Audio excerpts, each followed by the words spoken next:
Dakle, kako napraviti pozitivno okruženje oko sebe? Jako jednostavno. Prvo i osnovno, vi morate biti pozitivni.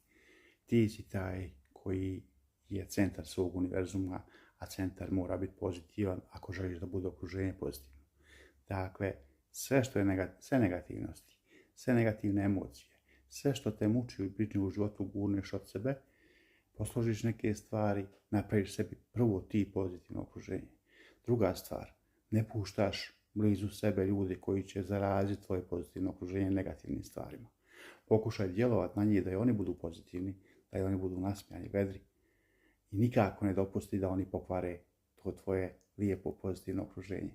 Dakle, prijatelju moj, budi svjetlo, budi radost i ne boj se ništa. Tvoje pozitivno okruženje će zauvijek ostati pozitivno i širi ga dalje. Volim te.